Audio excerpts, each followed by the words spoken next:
Hello, everybody, and welcome to the Para OR Normal Guyz.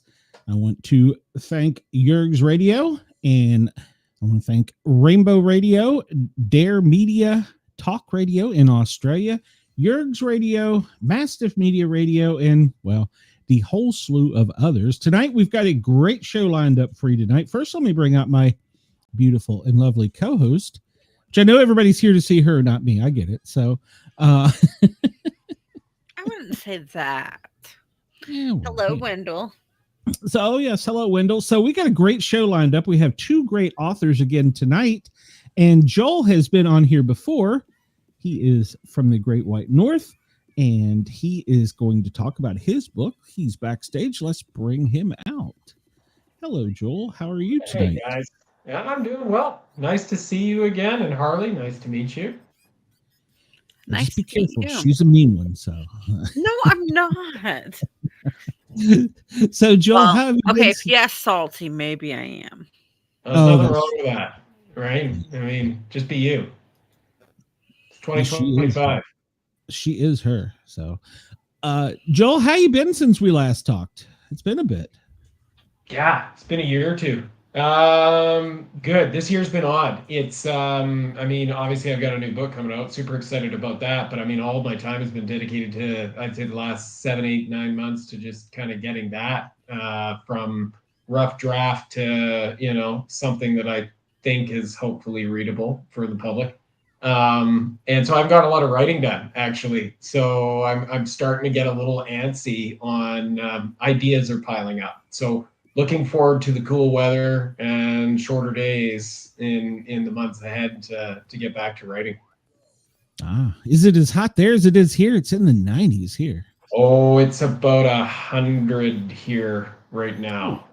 Wow. Yeah, it's smoking hot. We're in a real heat wave. I think we got another 2 days of it till it breaks, and then it'll be better. Yeah. It's nice though. It gets down to like 70 overnight, so it does cool off a bit, which is nice. See, I'm in Ohio. I'm not far from you in Canada, and we're going through the heat wave too right now, which is not normal for us. But it gets nice during the night, but during the day. Yeah. Well, do you get the lake effect there in terms of? We do. When it comes snow time, we get the lake effect snow, and it's worse than the regular snow itself at times. Yeah. I'm way out west, so we don't have the humidity that Ontario and Lower Quebec get. So it's just hot and dry. It isn't, but I mean, I can't complain because there's no wildfires here. So this is good. I'm not breathing in wildfire smoke. And let's be honest, winter is long in this part of the world. And so, one sort of should welcome the warm weather. Winter's long here in Ohio too. We started in it's funny, like people October it starts and it ends sometimes March, April, May. Yeah. That's the same here. It's funny because people have this impression of, again, Great White North, that's what we're known for, right? That it must be winter for so much longer than parts of the US. And actually it's, Pennsylvania, Ohio, like it's not that different. I think our extreme temperatures are more extreme at times. Like we'll get down to minus 45, minus 50 at times. But and here they'll cancel school for the heat over the cold. Like, my kids will still go to school when it's negative temperatures. Yeah. But when it gets above 90 degrees here, they'll cancel school. I grew up in Oklahoma, so I grew up in the heat. And I'm like, are you serious? You're canceling for 90 degrees? Yeah, it's funny. We have the opposite problem. So I'm in northern British Columbia, and in southern British Columbia in Vancouver, it's a rainforest. And so it very rarely gets winter. And so if it gets more than a couple inches of snow, they shut the whole city down. So millions of people will just don't go anywhere, and they have what are called snow days. And so I moved up here 13 years ago, and we get like a foot of snow in November. And I'm like, so we're getting a snow day? And everybody started howling. They're like, snow day? Like, no, that's not a thing. Well, see, I grew up where we had that in Oklahoma. We had snow days. And here they only have it if it's like up past the knees or unsafe for the buses to drive. Yeah. But that's not very often. No, they closed same here for heat, and I was like, wow. Yeah, that's funny. Yeah, it never gets that hot here when school's still in session. This is the time of year when we'll get the heat wave. It'll be sort of second half of July, first half of August it'll hit, and then by end of August, we could be freezing again overnight. So it does change pretty quick. Wendell's in Alabama, so if the they heat see snow goes in Alabama, until like we get really hot. My kids go back to school next month at the end of August, and they're still hot into September. And then instead of like getting into fall, we have fall from like the beginning of September till the 1st of October. Then it rains, and then we get snow. Yeah, okay. That's actually worse than here. You guys should move, this sounds like a sales pitch for moving to northern British Columbia. I've been getting ads on TikTok from Canada saying move to Canada. Yeah. We're inviting US citizens in, and I was like, that sounds pretty good right now. Yeah, we actually have, there's a big recruitment effort going on here for American doctors. And the whole pitch is, if you're tired of the politics down there, come up here, because it's allegedly more functional in this country. And I'm not sure that's true, but I mean, if it means we get more doctors, I'm okay with that. I think all politicians do the same thing everywhere. Lie. Their lips are moving, they're lying. Yeah, it's definitely, I think politics is the same, doesn't matter where you are. Yeah, it's horrible. Yeah, well, I was looking at the temperature while you guys were talking, and it's still 90 here in Atlanta. So yeah. Yeah, that's hot. Yeah, I'm so ready for cooler weather. So hey Glenn, it's 78 here. Shut up. Shut up. I'm still sweating. But we've got the humidity, which is 75%, so that makes it even worse. Oh, well, apparently you've never been to Atlanta. I think the humidity here, I'd have to look at it. Just close it. Well, see, ours is like a different type of humidity because we got the lake right by us. Well, Atlanta is miserable. I grew up in Washington, D.C., so y'all are talking about closing the schools. Like, they didn't close us in the heat. They didn't close us in the cold. Yeah. They just like the I hear Washington can get pretty chilly too. Yeah. Oh yeah. So yeah, I thought coming further south would be better, but it's too hot now. But I told my wife that when we retire, I want to go to Florida, but she's not on board with this. So no, this is as far south as you're going. Yeah, she's like, I want the mountains. I'm like, oh, so we're gonna move to the mountains, huh? Yay. Yeah, up to Appalachia. Yeah, exactly. I was like, I spent my summers there. I'd rather go to the beach. So yeah, we still got a few years before she retires, so we'll see what happens. So yeah, things change. Yeah, but I mean, she is in charge, so Yeah, fair. Yeah, fair. Yeah, they make the decisions. So, well, but your days are shorter this time of year, right? Or no, wait, they're longer. Yeah, longer. So it's not. So it's light out by about 4:30 in the morning, and then it's not full dark till maybe 10:30 at night. So long day for sure. Yep, which is nice. It's nice because especially like I like to go fishing, so you get a really nice evening, get a long evening to go fishing or hiking or whatever you want to do. I mean, the trade-off of that is super short days in the winter, right? Where the light's not out till 8:30 in the morning, and then down again in sort of mid-December there around 3:30. So that's a short day. My son moved to Vermont, and so we're going to do ice fishing this winter. So that'll be my first time doing that. So he's like, we walk out on the lake and we drill a hole, and I'm like, Okay, you already got me worried. Yeah, wait until he starts talking to you about having a fire on the lake. Yeah, that's exactly what he said. Yeah, and it's fine. Like, it's totally fine. You can sit up there and have a big old bonfire, and like you're not gonna fall through the lake. But it is the strangest thing ever the first time you do it, because you got a big fire, campfire, you're roasting wieners, doing whatever you're doing. The water is clearly sort of melting under it, but it doesn't really go any deeper than that. It's somehow magically it works. So there you go.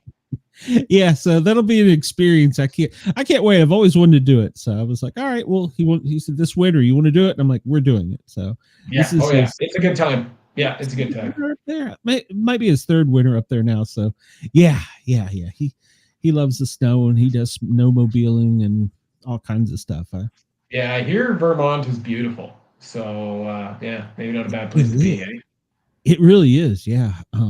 I didn't know what the Green Mountains were until when we first went there, and we topped, I don't know the interstate name, but you come over one mountain and you come down, and then it just opens up to all the green mountains of Vermont. And when they say they're green, they are like emerald green in the spring. It is the most beautiful thing I'd ever seen. And I grew up, well, I didn't grow up, but I spent a lot of summers in the Smokies, and I saw it, like, wow, that is gorgeous. So I'll have to tell you how my ice fishing expedition goes. Yeah, get a picture. Try to pull something other than a boot or an old tire out of the lake, eh? Well, I don't have much luck, so we'll see. I'll have a picture of me with like 12 jackets on and a life jacket on top of that. Pretty much. Yeah. Take a bottle of whiskey too. Might make it a little easier. Yes. Glenn's like he'll catch a dirty diaper. Yeah, quite possibly. They don't deteriorate, or so I'm told. I grew up fishing in Washington, D.C. We used to catch Potomac whitefish, and inside joke is that was usually used rubbers. So. Gross. Yes, it was. That was everybody was talking about. Did you catch anything? Yep, Potomac whitefish. So the last book you had, well, I don't know if it was your last one, but I think you were here with us. You were talking, it was about the wolf and the Thanksgiving.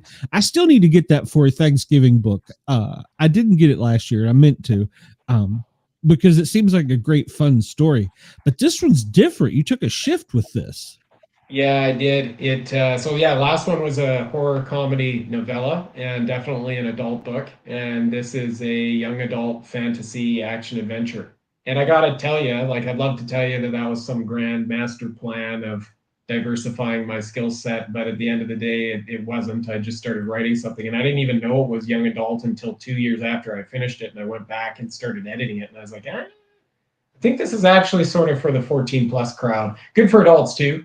So it's definitely a different flavor book, but it harkens back to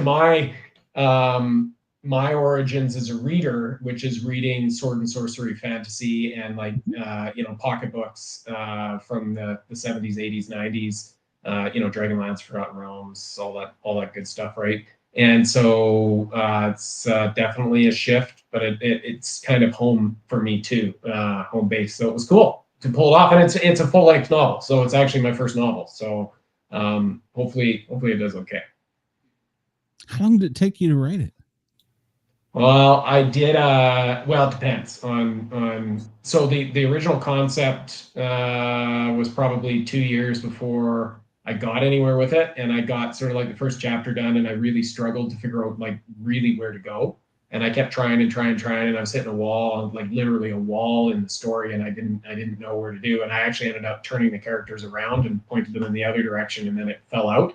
And I did a NaNoWriMo, which is a novel in 50,000 words in 30 days. And so once I had the idea, I challenged myself to that. And so I did 50K in 30 days in November of 2021. Then I was on a roll, and I did the last sort of 50K in December of 2021 and got it finished by the end of that year. So it was really about 2 months of intensive writing to get it done, just shy of 100K, and then shelved it for a while because in 2022, Wolf at the Door came out.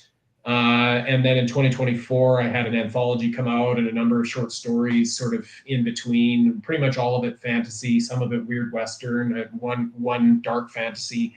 And I was busy doing that. And then late last year, I was like, I really need to do something with this. And so I went back and I started reading it again. And I wasn't actually sure what to think of it when I went into it. And I was like, actually, I think this is pretty good. It was what I hoped that it would be, at least for me. It's what I want to read. And so then that started the process of editing and everything. And I got to tell you, I hate editing. Like, I really hate it. And that was part of it.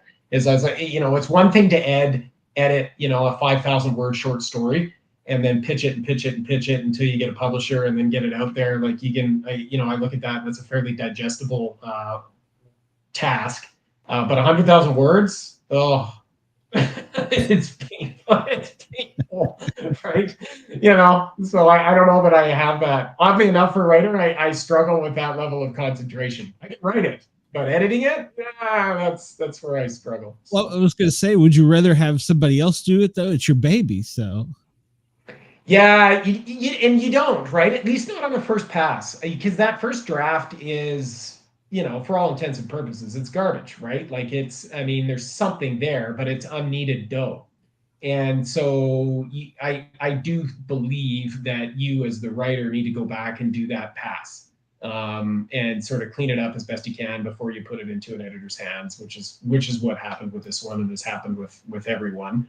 Because I'm a big believer in you do need that outside viewpoint to make your life. Because I could edit for structure and development, and outside editor can do an even better job of that. But I certainly cannot copy edit my own work.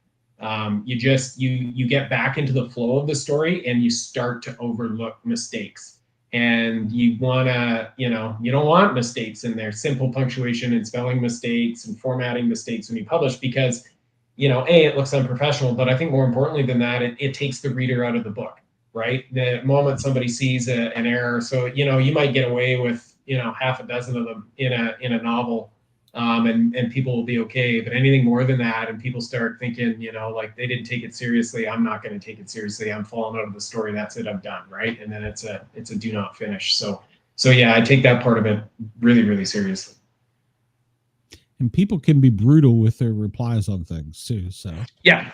I mean, that's something you get used to. Is they don't know who you are. You're not a human being to them. Right, you're a name attached to a piece of media or text, and they're gonna say what they're gonna say.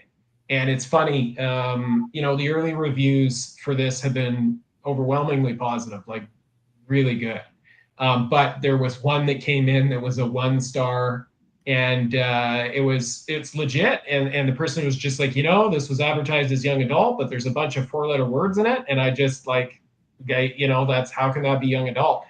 And it's funny because I take what they're saying seriously. I'm like, yeah, I kind of get it. Like, depending on, what sort of social class or demographic you come from, that might be an issue for you in handing that over to a 14-year-old.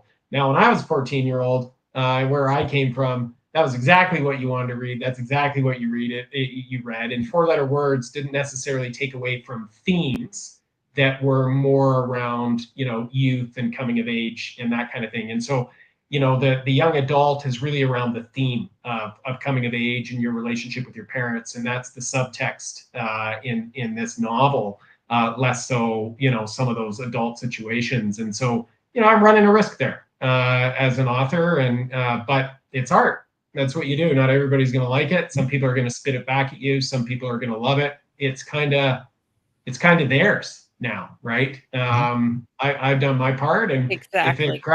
If it crashes and burns, well, I guess it does. But I'm proud of it. I love it. I think it's a really fun, great book. And so you just keep going, right?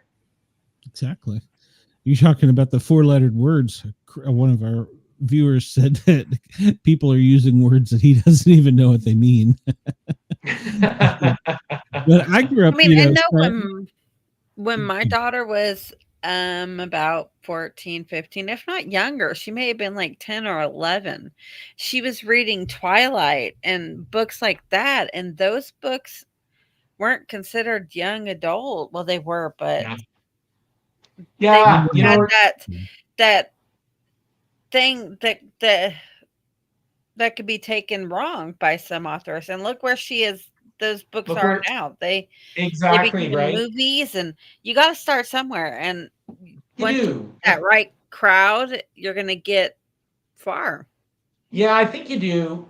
And I think, with teenagers, like, it's easy to forget when you get older as an adult that, and just sort of say, well, they're kids, they don't know what we know and everything like that. But, Sometimes kids they aren't. know more than what we know. Yeah, they do. And kids aren't stupid. They're resilient. They're going through tough times. They're facing, very serious things. I know I did when I was a teenager, and aren't afraid of, some of that language or some of those situations. And so, yeah, I think there is, maybe it's not for everybody. Maybe there's a spectrum of young adult, right? I would be probably hesitant to put a 4-letter word in a board book for 4-year-olds. But 14 plus crowd, yeah, there's going to be adult situations in there because they're young adults, and they are in fact facing those in real life anyway, and struggling with them for the first time. And most of them are using those 4-letter words Anyway, the parents yeah. anyways. Yeah, and I gotta say, like, I was terrible as a kid. I swore like a sailor from about the age of 9 or 10 on. That was just sort of growing up in the 80s or 90s and with, neighborhood kids. That was just the nomenclature of the time. And I don't know if it's any better now. Probably not. Most of the young adults grow up hearing their parents say that, if not worse. So 4-letter words weren't. Yeah. I'm a parent to 2 daughters. They're 10 and 8, and I know my partner and I, we try our best to keep it. But I mean, actually, she sleeps more than I do. She's dropped a few F-bombs in front of our girls before, and I'm like, hey, like, easy. But I make the same mistake, right? And then you got to explain yourself, and yada yada yada, right? No one's perfect. I have grandkids. I keep hearing language papa. And my youngest is 14, and he's got disabilities that make it where he can't exactly control what comes out of his mouth. And like, he's got oppositional defiant disorder, and he slips the 4-letter words quite a few times, not trying to, just when he's mad, and he'll do it at school, and I'm like, you can't do that. No, you can't. But it's funny. But he's in the smaller class, so they understand. Yeah, they've got supports in place for him, right? Somebody said to me once, it's probably BS, but somebody said that people who swear more actually have a higher IQ, and I choose to believe that's true. I've heard that, yeah. Yeah, I'll go with that. Let's go with that. I agree. I concur. So, I grew up with Eddie Murphy and Saturday Night Live and all that. So, oh yeah, George Carlin, right? Yep. Right, like that's yeah. My mom still blushes. So, oh yeah, she's like, yeah, I can't believe that you watched some of this stuff. I'm like, yeah, well, And then, of course, Eddie Murphy did the switch, and he went to the Disney route. So yeah, he did. Yeah, he had a sort of a mid-career, sort of still funny though. God, yeah. Oh yeah, and I just read that he's going to do the new Inspector Clouseau movie. So interesting. I'm excited about that because I think I'll watch that. Nail it. Yeah, I think he'll nail it. So. Oh yeah, he'll nail it. Yeah, that'll be good. Yeah, so I hope that is correct, but yeah, he will nail it if that is true. So, and he's at that point in his career where he can start going backwards a little bit. So, yeah, or just do whatever the heck he wants, right? Yeah, he's got all the money. Once now it's just for fun, right? It's just do what you want, man. Yeah, it's another couple million. So, yeah. So, what made you want to switch up your style of writing? It was just where the idea came from. And in truth, I think if somebody read, my work, you would see a lot of parallels in there. Like it definitely is a darker fantasy and grittier, and has elements in there that are like, oh yeah, this guy writes monsters and creature horror and that type of thing. But I had this desire, and I have had it since I was a kid. I mean, where I originally started as a writer was wanting to write fantasy. And I kind of fell into horror as an adult. It's kind of how that went. I'm a massive fan of horror and creature features and all those other things. But there was always this piece of me where I was trying to write a fantasy novel, and I just couldn't find the story.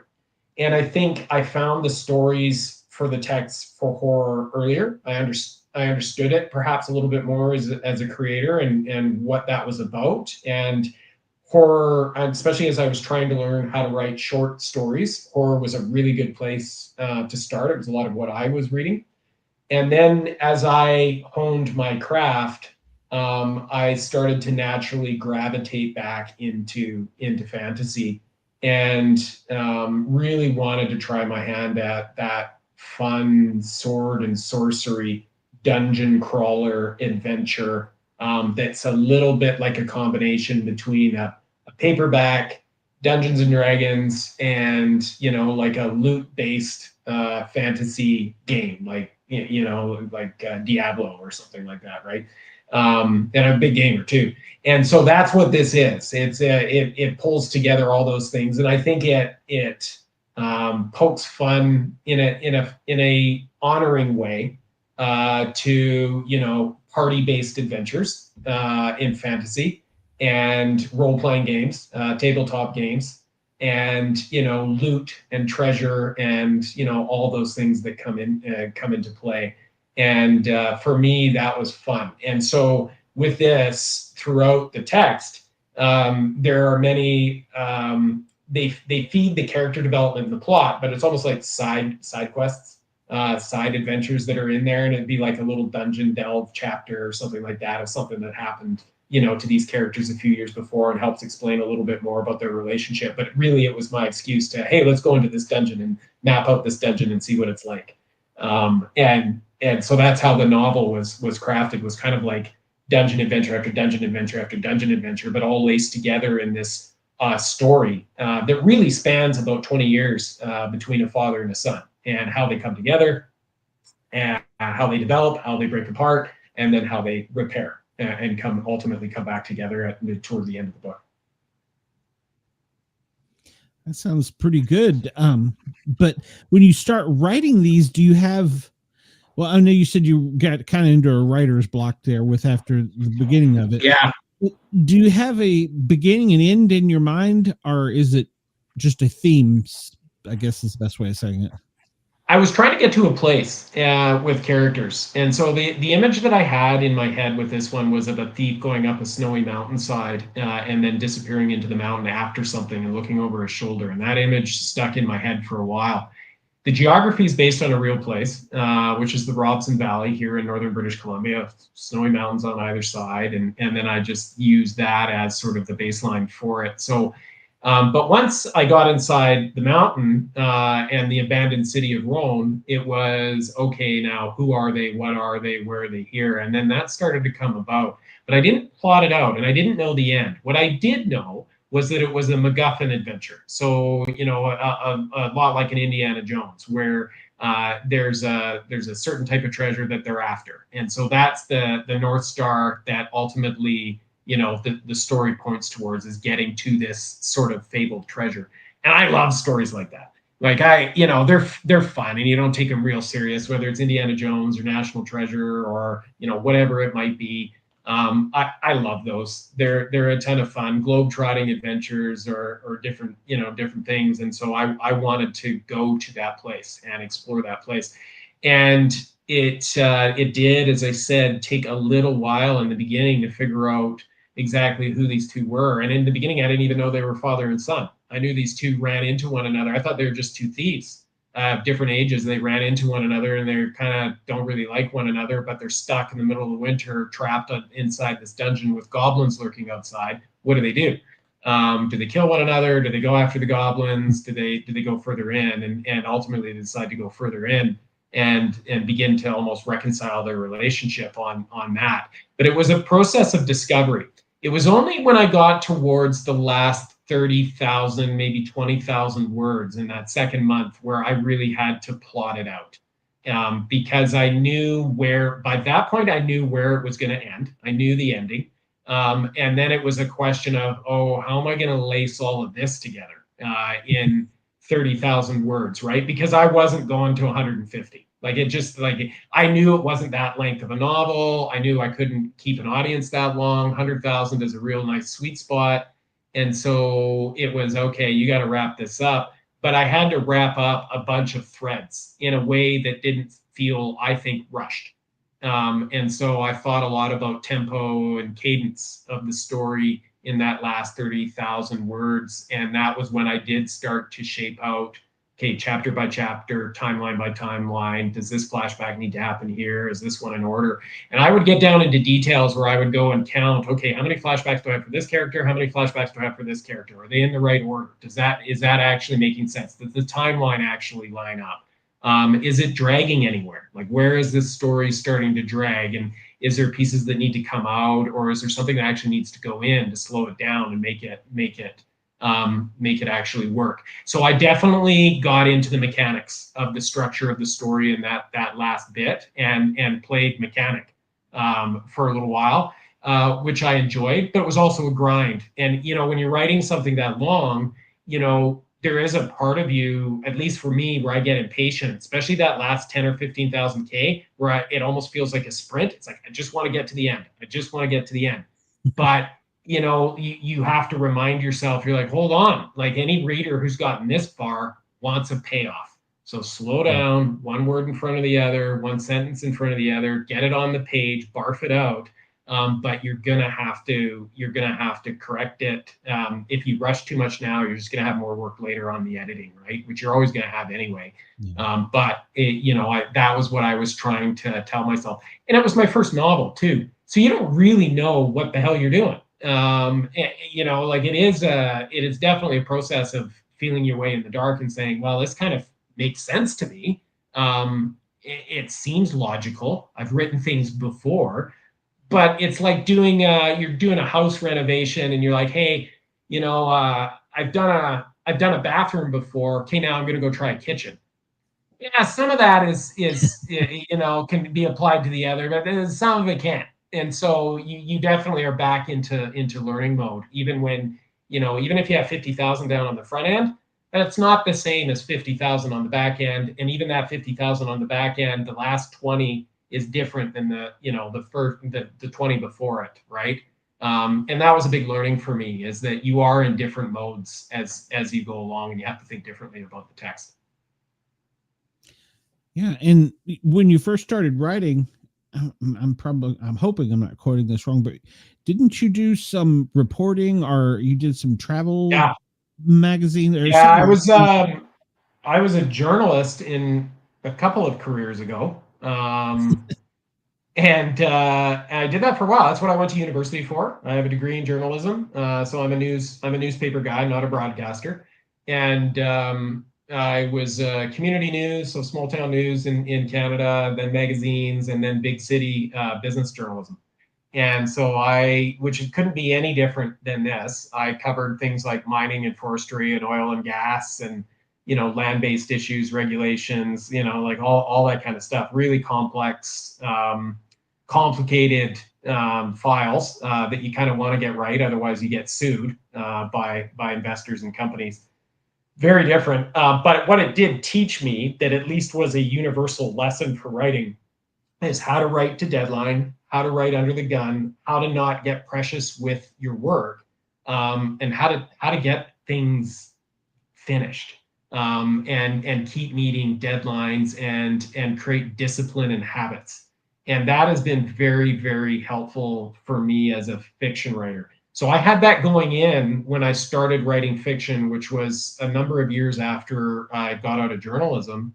But what I didn't have is that journalism does not translate into writing fiction.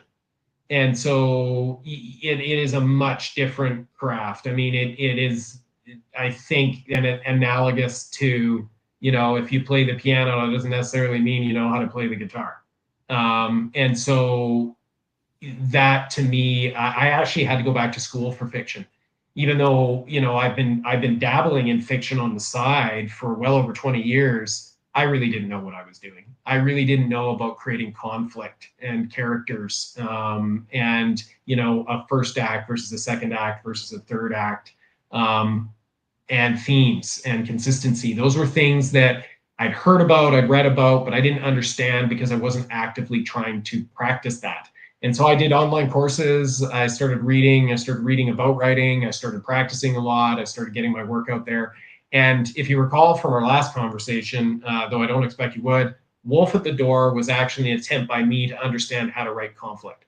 That's what that one was about. And I wrote that during that first phase of COVID, when we were all sort of dealing with suddenly a big real world problem. But it was truly a practice in me, like, hey, I'm going to create conflict. I want to see how this plays out.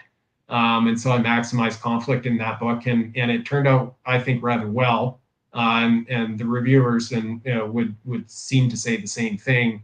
But all of these are a learning process, and I think with this one, the Dungeoneers, it was definitely about learning how to write at length, but hopefully page turning length, right? Not I don't want to criticize them, but I think I know what you'll know what I mean when I say, like, not dense Dickensian fiction that goes on for 1,000 pages and describes in detail what was on the dining room table. I'm not that kind of a writer. I'm still very much a journalist at heart, which is the words are only in there if they serve the story.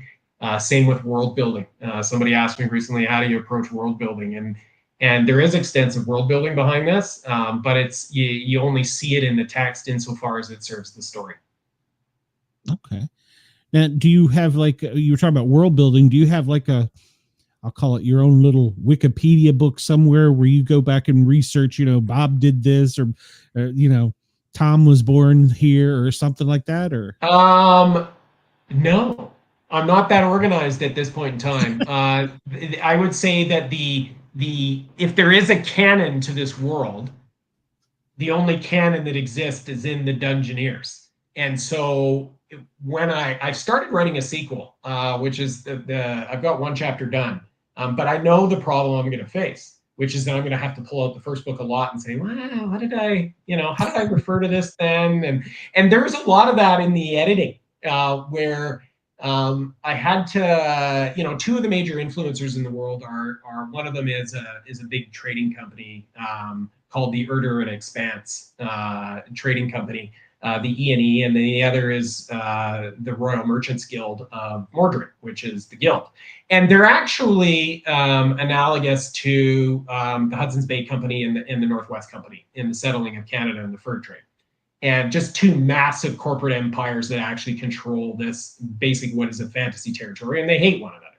And as I was going through it, and I was getting towards the end of the book, I was like, what did I call that company again? What was its official title?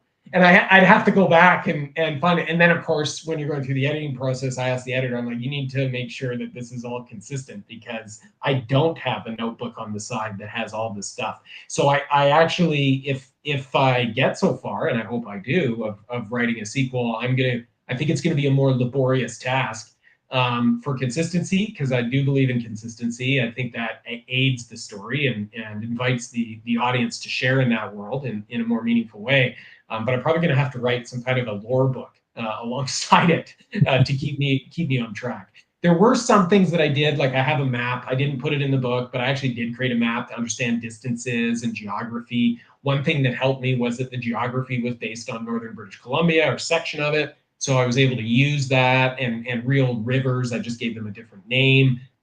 Real mountain ranges, I just gave them a different name. So that level of consistency and distances and stuff actually already existed, and I knew the land or the place that I was writing from, the types of tree species and all that type of stuff that were there. So that part actually, I would say, was a bit of a cheat code to writing this, is that I was using the geography of northern British Columbia and the climate to some extent as a baseline. I didn't have to create all of that. But when it comes to like a magic system, you know, I didn't pull a Brandon Sanderson and sort of figure out all the details here. And that's not a critique of his work at all. I love his work. But my magic system is not fully fleshed out. I would say it's more coming from a place of mystery around how this really works and is consistent, but not really fleshed out, and on purpose to make my life easier, but also to add that element of mystery throughout fantasy, which I love as a reader. I don't want to have an explanation for everything, right? I don't want to necessarily know the spell components that go into every spell or how often you can cast it. This is not a D&D adventure. It's a story about a father and a son, ultimately set in a fantasy world. That makes sense. So what advice, if you had to give younger you some advice about doing this all over again, what would it be? I'd go back to my 12-year-old self when I first started writing fantasy, and I'd say, get serious sooner, man. You're actually good at this. And stop wasting your time as a teenager, you know, with the social side of things and skipping class and hanging out with your friends and, you know, shotgunning beers. That would be my advice. I mean, those are all great stories and everything. And I suppose they do broaden, if you survive it and you don't hurt yourself, they do broaden your world experience and help you understand people and all that stuff. But a lot of wasted time too. And I would say to myself, hey, get serious about writing, get serious about the craft, pay attention to your English teachers. They're not stupid.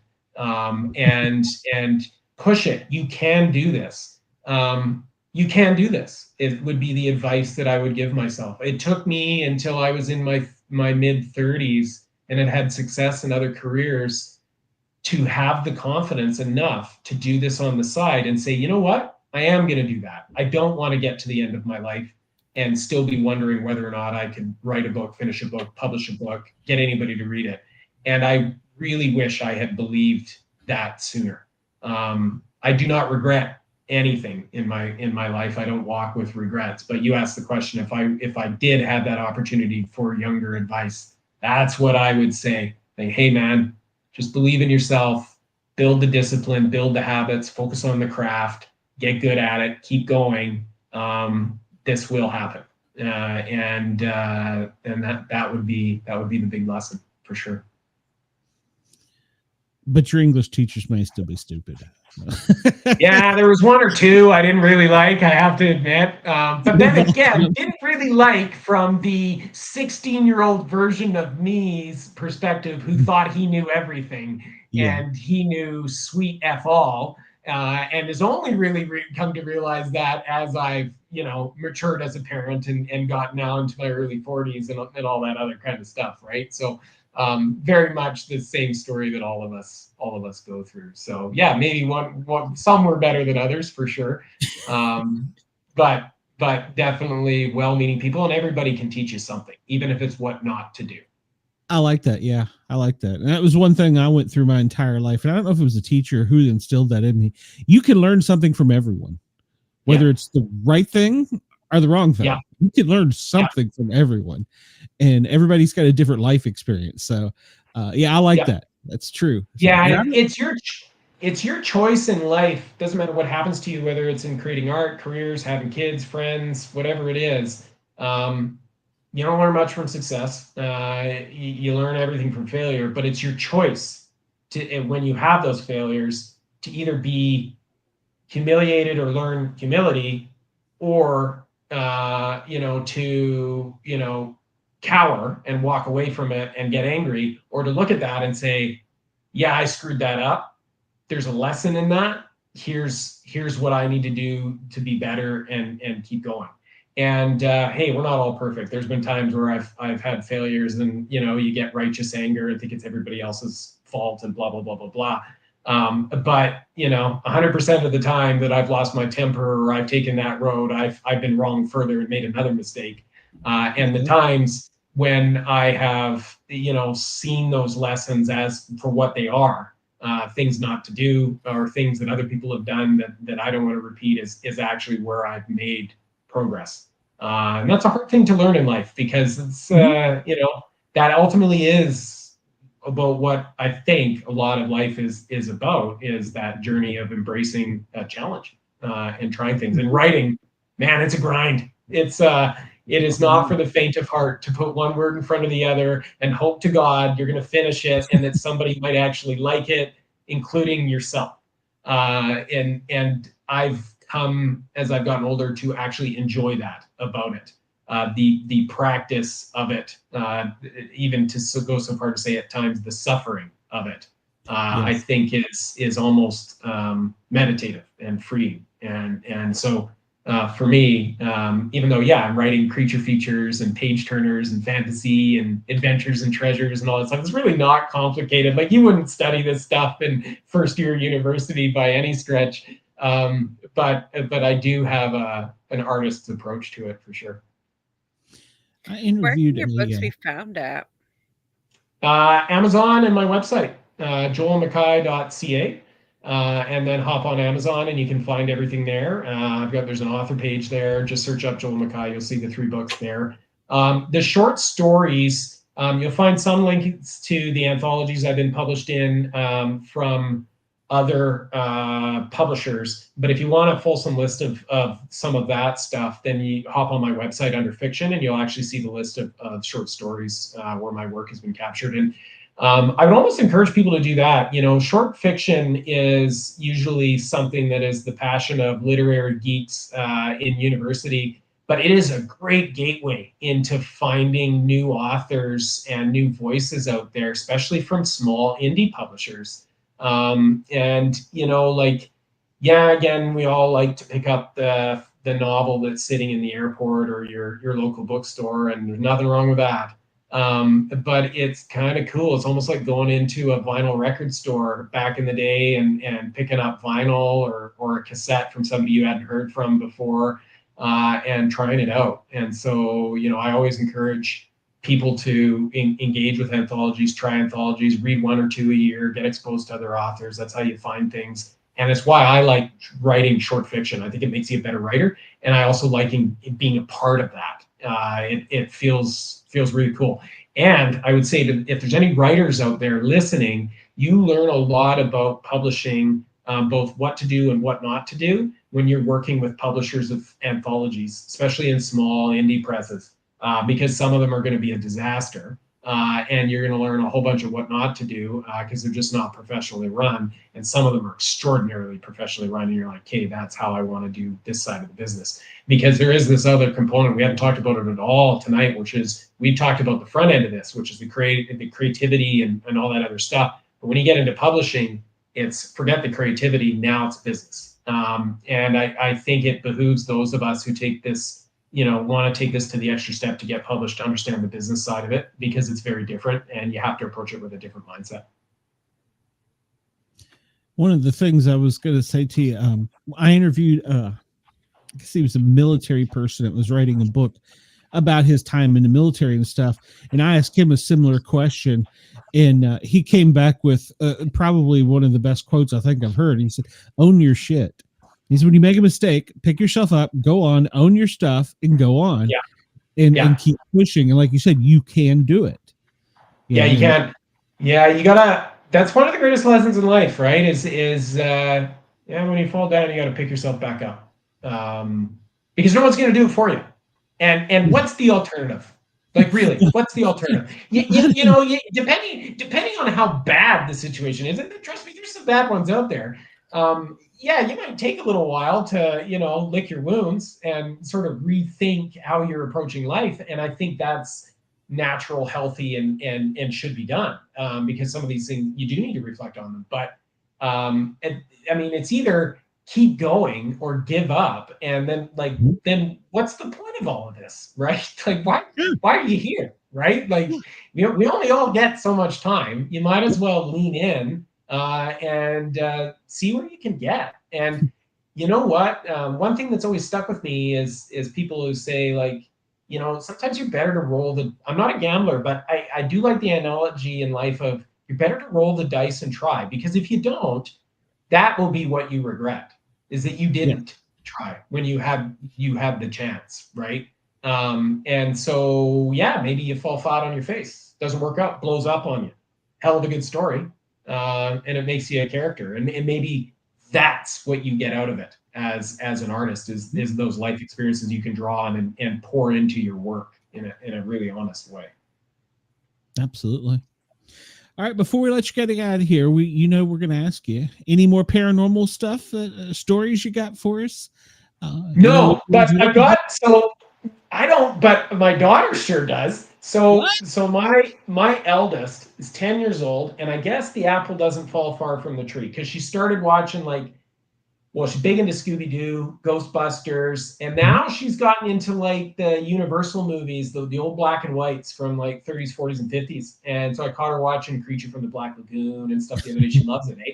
Well, we've been driving around like at night and stuff, and she's like, "Dad, did you see that?" And I'm like, "What is it?" She's like, "I saw an alien. There's an alien in the sky." right. So yeah, she's the imagination is just blooming. So if you had my eldest on here, she'll tell you all kinds of stories of things that she's seen in the wilds of northern British Columbia. And I gotta say, I mean, maybe they're not all made up. I mean, maybe she has seen one or two things out there. So I'm proud that the apple is not falling far from the tree. And I have to admit, as a parent, I mean, I want her to live with reality, but at the same time, as a fantasy and horror writer, I'm kind of encouraging a little bit of the old, cryptozoologist in her. Like, maybe there is aliens, maybe there is Sasquatch, maybe there is, merman or stuff out there, owl man, whatever it is, right? So I don't have anything new recently, but my daughter, she's seen a few strange things on the roads and highways of northern British Columbia in the last year or so. I can tell you that. That's cool. Encourage her. Because, they say that when you're younger, you're not conditioned to those blinders. So, yeah, maybe there is something out there. Yeah, maybe. Yeah, I'm not going to tell her she's wrong. She's seeing stuff I'm not seeing anymore, right? Yeah, and she may give you some help with some of your characters in book there. So, yeah, absolutely, right. And you could use that as you just make a sponge and absorb it and get all the details from her. Everything leads to a story idea, right? That is one of the great things about being a writer. Yeah, and when she gets older, she'll be like, "You made your living off my imagination, Dad." Yeah, I want my 50%, pops. Yeah, exactly. And you know what? As I've always said, if I strike it rich here on any one of these things, yeah, you can have the 50%. I'm fine. I'll be good with the 50% of being rich. I'm good with that, right? I'm with you there. All right, man. Well, I don't want to keep you all night, because I know we try and only keep you for an hour. In the show notes, everybody will have where they can find you, and if they want to reach out to you. And I'm sure you would be interested in giving any young authors advice as well. So, yeah, you're very approachable. I like that. Is there anything else coming up? What's next? Back to horror. Yeah, so I've got the first chapter of the Dungeoneers 2 written, and I also have a full-length cosmic horror novel that is scary as hell, that is written, and I'm in the process of starting to edit it now, and we'll be looking at publishing options. Yeah, Harley, I will tell you, it is set on the British Columbia coast in a ghost town where a pulp mill used to be, and somebody tries to restart that pulp mill and they wake something up. And I'm big on stuff like that. I just did a show on the Annabelle doll here recently on my other show. Yeah, so it's I'm pretty proud of it. So I'm just in first draft is done, so I'm starting to go through second draft of it now. It is a Canadian story, a British Columbia story. Definitely has roots in forestry and in the geography here. But at its heart, it is a nasty cosmic horror, dreadful, things are not going to end well kind of novel. So I'm going back to that next time. So I'll be editing that. And then as I said, when we first started out, once the Dungeoneers is out here August 15th, everywhere, paperback and ebook, I'll be hopefully finding some time in the fall when the cool weather hits to maybe get back to the Dungeoneers too, see where that story takes me. Great. When you do the horror story, you come back and tell us all about it? Oh, love to. Ah, awesome. Harley would be more than glad to. She is definitely my horror queen. So I am not that big into the horror genre.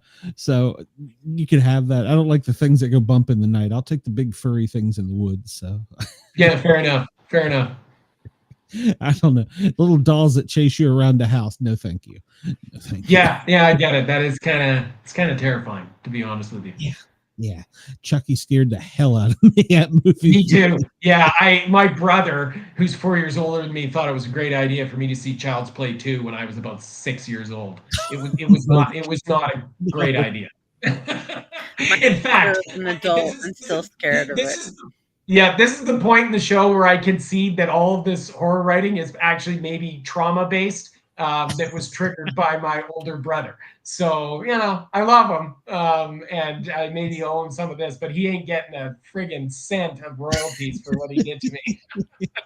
He terrorized you. As an older sibling, it's our job to torture the younger ones. It is. Be able to survive as an adult.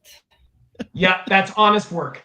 Honest work. Oh, that's funny. I'm lucky I was an only child then. There you go. All right, man. Well, thank you. And yeah, you can come back and you can scare the hell out of me, and Harley she'll tuck me in at night or something. So yeah, there you go. Yeah, but yeah, please. just send you a Raggedy Ann doll, Glenn. No. So no, thank you. But yeah, please come back and see us. You know how to get in touch with me. You got my email and stuff. Yeah. So yeah, please do. I think we'd love that. So, and I'll take fishing stories too if you got them. So I got them. Yeah, I got lots of those. That's weird things that happen out there too. Yeah. I may need pointers. So yeah, absolutely. Yeah. All right, Joel. Have a great night. Thank you so much for coming on, and I look forward to seeing you again. So yeah, thanks so much for having me. It's always great to chat. Appreciate it. Have an awesome night. You too, Joel. We'll see you soon. All right, bye-bye. All right, bye-bye. He's awesome. We had him on before with the wolf wolf at the dinner table? That book. Wolf at the Door. Wolf at the Door. That book just perplexes me. It sounds so great. So I meant to buy it. I always like to buy theme-based, like I bought a Christmas horror movie that was kind of like a Dickens at the fire station last Christmas. I always like to buy a theme-based, for the time of year book to kind of read. And so I meant to get that last year and didn't. So I will definitely do that this year because it sounds awesome. So, and plus I hope he gives me some great fishing tips. So I'm not sure that I want to go out onto a lake and start a fire. Yeah, I'm not sure that we're going to drill holes and then start a fire. Not sure that sounds like a good idea. So, yeah. Our next guest, let's see, James. He's not with us yet, but he's got Rock Hill Publishing, and he writes historical fantasies, and he's got several out. And the most recent one he has is talking about called the Ruby Cradle. It's book 2 in the series. But I want to ask him if we get to it. Hopefully, I don't see any emails. I was just checking.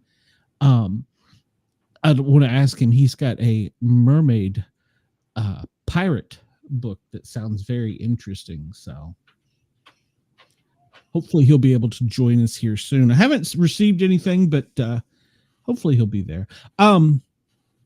So I was looking over some of your other shows, and you're doing quite well on some things there. I'm happy for you. I know it. Things seem to be going like, this may sound weird, okay? You know how on TikTok they do the tarot readers do like readings for zodiac signs?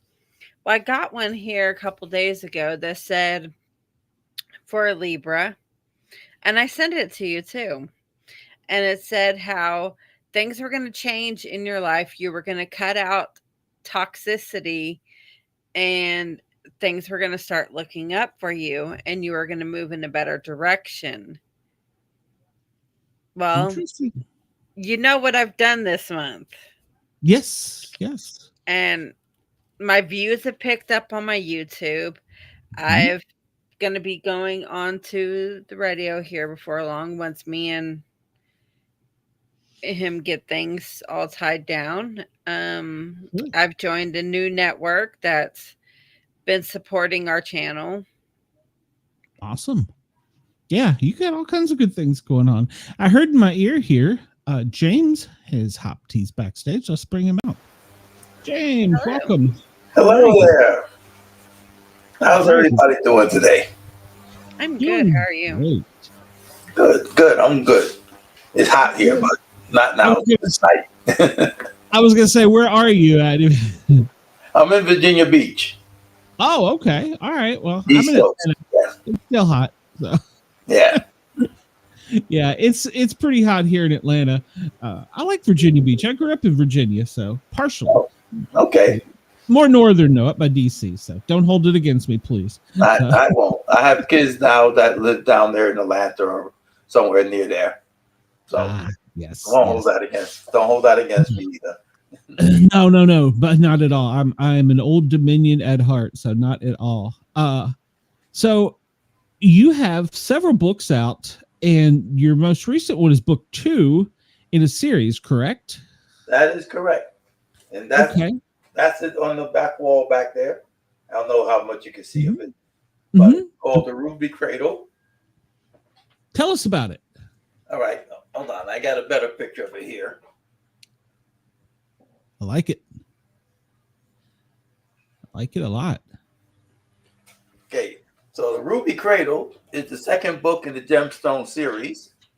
And the series is about mermaids and humans and dragons. And the mythology is that these three beings are what control the world. So back in the day, they were the three beings that were meant to take control and manage the world. So we start with book 1, which is the Emerald Lady, and that takes us to the golden age of pirates. Now, by this time, mermaids have become myth, and dragons have become mythology. They have faded into myth. People don't believe in that anymore. So Jeremy, who's a sailor, believes in the science of the day. He believes in the wind and the ocean and that kind of thing. And he winds up sailing on a ship, and it winds up going into a hurricane. And of course, the ship sinks, and Shira saves him from drowning. And she takes him to a sunken ship, and she puts him in the air pocket of the sunken ship, and she asks her mother to help her bring him back to shore, send some of her mermaid sisters to help ferry him back to shore. And mother says, absolutely not. He sealed his fate when he went to sea. You should have let him drown. All kinds of stuff. We find out that mom really doesn't like people and everything. And so in book 1, she's out there causing troubles, and she's manipulating mankind into wars and stuff. But because Shira saved Jeremy, and they caused this tragedy to happen, she curses them, and she curses Shira that she must remain in human form, but she also must remain by the water. So she must remain in contact with the water in order to live. And Jeremy says, that's no problem. I'll take care of her. And the mom said, well, that's great, because as long as Shira is alive, you can't die. And then he finds out that mermaids live for 1,000 years. And mom intends to torture him for every minute of those 1,000 years. She's that mean mother-in-law. Yes. Oh, I like it. What gives you the ideas for these? These sounds amazing. Well, The idea for this one came about because NaNoWriMo, which is the National Novel Writing Month in November, was coming around, and I missed it twice. And the third time it came around, I said, "Oh, okay, I'm going to jump on this. I'm going to do the NaNoWriMo, and you have to get out 50,000 words in a minute. I mean, in a month. In a minute would be really great, but in a month." And the way I used to write, and sometimes still do, is I would write a couple of chapters, go back, read, edit, go write more, go back and forth, back and forth. Well, if you want to do 50,000 words in a month, there's no back and forth. They tell you up front, just write. Don't matter, don't correct, don't do nothing. Just write. Every day write. You got to do like 1,600 words a day in order to get through. So this was going to be a completely new way of writing for me.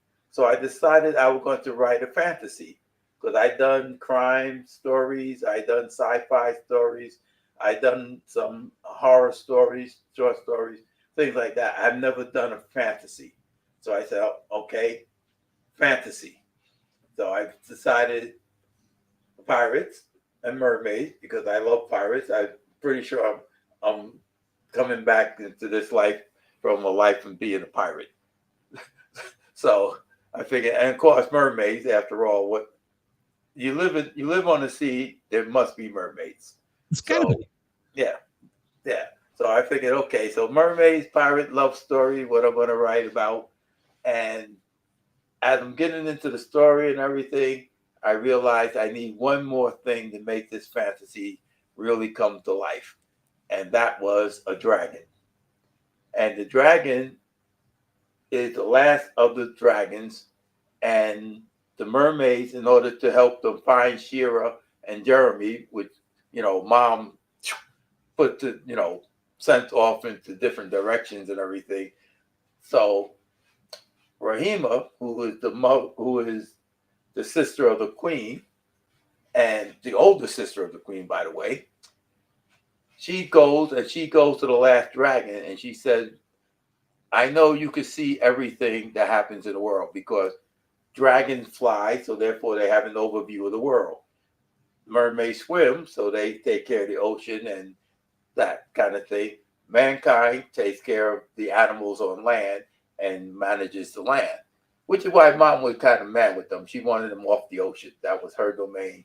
And with the sail ships and everything becoming bigger and bigger, she don't like that.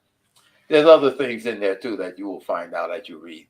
But anyway, we go to the idea that she goes to the last dragon, and she tells the last dragon, "If you tell me where Shira is and where Jeremy is, I'll let you know where all of your kin are," because the mermaids had captured all the other dragons and reduced them to their ruby cradles. And so the mermaids knew where all the dragons were, where they were imprisoned. And so she traded them for Shira's and Jeremy's location. She traded the location of the rest of the dragons for their location. And that's what happens in book 1, The Emerald Lady. It's a major war between the mermaids and mankind that mom is orchestrated. So that brings us to book 2, The Ruby Cradle. And the Ruby Cradle, now the dragons have been released back into the world, and they are just terrible. They were terrible before they got captured, and they're even worse now. And one of the things they're doing is they are driving Aberish crazy. Aberish is the older sister, the one that went and told them where they were. She's instrumental in capturing the dragon. So in book 2, the girl on the cover that you see the face of the cover, that's Aberish. So in book 1, she's already elderly. In book 1, she's back to being. You go through her life and the life of her mother as they capture these dragons and reduce them to their ruby cradles. And Shira and Jeremy's daughter is the one who have to go back in time and find out how they captured the dragons to begin with. and what is the secret of the dragon's power and all that. So that's where we're at now in the story. The Ruby Cradle. It takes place in the golden age of castles around the turn of the millennia, 1066. Okay. And these are all historical fantasies. So if you know what happened in 1066, there was a very big change in history, which is the Battle of Hastings, in which the English loses England and the Norsemen wind up taking it over. William the Conqueror winds up taking over England. And so that completely changes the history of England. Yes. Do you throw any Vikings in your story? Oh, yeah. There's Vikings. We got to have some Vikings. I'm also a Viking somewhere down the line. I'm sure I lived many lives. I think we all have. That's great. You know, I was thinking while you were talking, out of all the authors and people that I've interviewed over, I've been doing this for, I guess, about 3 years. I think you're the first mermaid. Oh. I mean, no, you know what I mean? and that's funny because I have a fascination with them too. Every time we go to the beach, I'm like, because I explore for Bigfoot. That's my thing. I'm not so much the ghost no, I don't want any of that. I'll take the furry thing out in the woods. But whenever we go to the beach, I'm like, well, there's Bigfoot. There's got to be mermaids or mermen or So that's my thing. And funny enough, I'm going to be writing a book myself, but mine's going to be more like cryptids that nobody knows about that's around the world.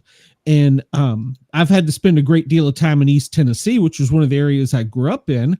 And so I was researching some of them. And there's in Claiborne County, Tennessee, there is a creek that's mountain fed, but it comes up in one section where it's from a spring. And it's the bluest water you'll ever see. And there's a legend of the blue hole mermaid in landlocked East Tennessee. Oh, nice. And so I went on a whole thing reading about this mermaid. And the child that I'm sorry, I'll digress for a second. The child that first came in contact with the mermaid back in like 1945, I believe, she either had a great imagination or it happened, because the mermaid, she names the mermaid's name, and I don't have my notes in front of me now, and she talks about the mermaid's family, and the mermaid told her, said, well, you can come with me and live eternally. And she took her in a bubble down to her world and let her see it, and she described it all so neatly. Or you can go home, but you will never be able to come back again. And she says, so basically you have to choose the love of your family or immortality and growing up in like paradise, I guess, so to speak.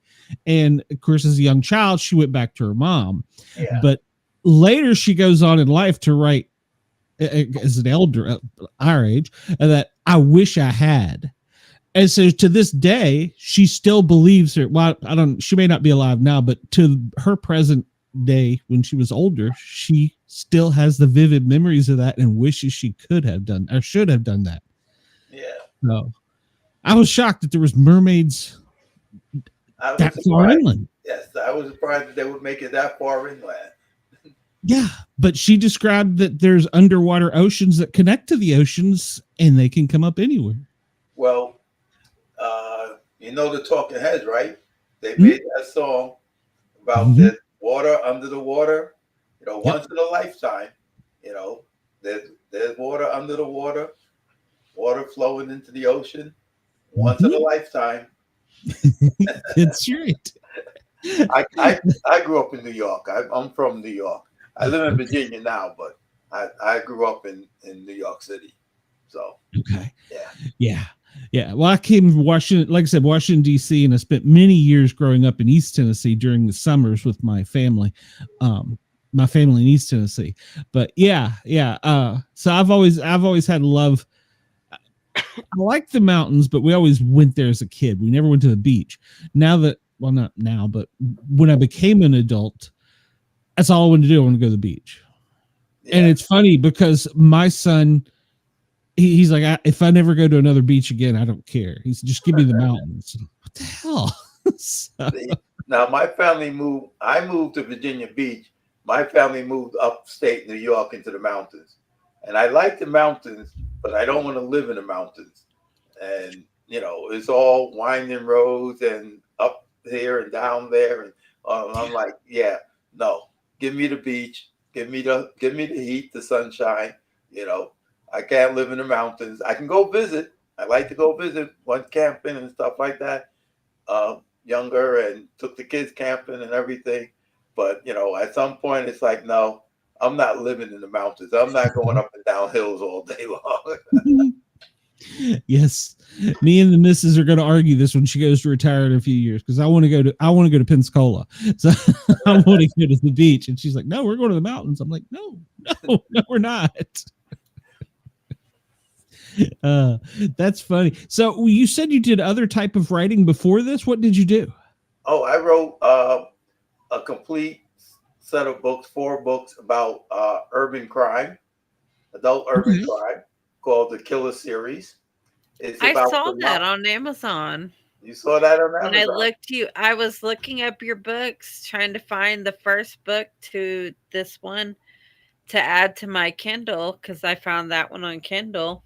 And I saw those true crime ones come up. I was like, interesting. Yeah, they're not actually, because I like true crime. They're not actually true crime. They're truish crimes or fictionals. As my ex-wife used to say, well, this is more like a fictional than a fiction. And because I grew up in New York, I grew up in the gangs when I was younger. Grew up in Fort Apache, the South Bronx, and then we moved to mob territory. So all my friends were gangsters and mobsters at some point. And the first book in the series is called Killer with a Heart, and it's about the 2 teenagers, Morris Mojo Johnson, who picks up the moniker of Bulletproof because he survives a shootout in a bulletproof limousine, in a bulletproof car. They try to kill him, and he managed to kill everybody else in the car, and he gets away. And his friend, Nicky Nails Roxy, is the son of a mobster. And Nicky always has these great plans. And so one of his plans was to rob a mafia money drop, because he thinks they're skimming money off of another family, and therefore, and doing it in his territory, which makes it fair game for him to rob them. And so they come up with this plan to rob these people, because they figured no one's ever going to figure it's them. And of course, everybody knows it's them. And, you know, as teenagers, you always think that you got the greatest plan and, you know, everything's going to work out and everything. But that's why Morris gets marked for death, because he also messes around with the mob boss's daughter. And so they want to kill him. And Nicky is the son of a mob boss, so they really can't kill him, although they will try. And so they become bigger and better criminals as the story goes on. Morris becomes an international arms dealer, which puts him into situations with the government, and we start learning about the war on drugs, and how America went into South America to overthrow the countries, basically. And Venezuela, is it Venezuela? Argentina, not Venezuela. Venezuela has more oil in it than all of the Middle East. And so part of what happened in the 70s and 80s was the American government was trying to destabilize some of these countries so they can get their hands on the oil, because they knew they were losing control of the Middle East due to the Muslims, you know, kicking out, like the Shah of Iran got kicked out. And so they knew they were going to lose out on the Middle East oil. But then they figured, well, there's plenty of oil over here. all we have to do is overthrow their government. And so it's a continuous story of the government, the crime families, Morris being the head of these gangs, and Nicky being his best friend, how they move in and out of these situations. And of course, a lot of revenge and murder and all kinds of stuff happens throughout the 4 books. So the first book is Killer with a Heart. Start there. I love your nicknames for him. That first one sounded like a real bluesman. So I was like, hey, he's got it. When you said, I thought you said at first he picked up a harmonica. I'm like, hey. There is some music involved, but they don't play it. They more like listen to it. Gotcha. Yeah. Well, I love the nicknames, but that era, that's what everybody had a nickname. Yeah. Yep. Especially if you was in a gang or you had to have, your moniker, and you would usually give it something because of something you did or things like that. You become, Jimmy the Pipe or something, I was going to say, what was yours? With a pipe one day, you become Jimmy the Pipe. I like it. Well, that's how I got Sport Cat, but that's a long story. Okay. I see that Sport Cat, and I was like, okay. I think I'll ask you about that. Yeah, no, that's my little street name. I'm in public safety. Well, my whole career was in public safety, and Sport Cat is a type of police scanner, and they call when you're young and you like to listen to the police scanner, they call you a whacker. Well, I ended up in my first job in public safety, being in dispatch, and I made the mistake of bringing a bright yellow scanner in to show off, called a Sport Cat. And there are people in East Tennessee that don't know me by my real name. And my wife is Mrs. Sport Cat. There's a half a dozen probably Knoxville firemen that don't know her real name. They just know she's Mrs. Sport Cat. How many people honestly know my real name, Glenn? That's true. And I still don't know that I know it. I just can't pronounce it. Your books sound so great. And you sound like you write these from the heart. I mean, you put yourself into them, it sounds like. Oh, yes. Yes. Some of these stories go back decades, and been rolling around in my head for years before I actually sat down to write them. So it like the Killer series, I had the whole thing mapped out long before I wrote the first word. And I write sci-fi too, so I have a few sci-fi stuff out there. That Pegasus was one of them. Pegasus was probably the first book that I wrote. And I wrote that one on a train at night, going back and forth to work, because it took me an hour to ride the train to work and an hour to ride back. So I would have my notebook, and when I'm sitting there riding the train, I'm writing down, and I figured I'll write this book in 1 hour chunks.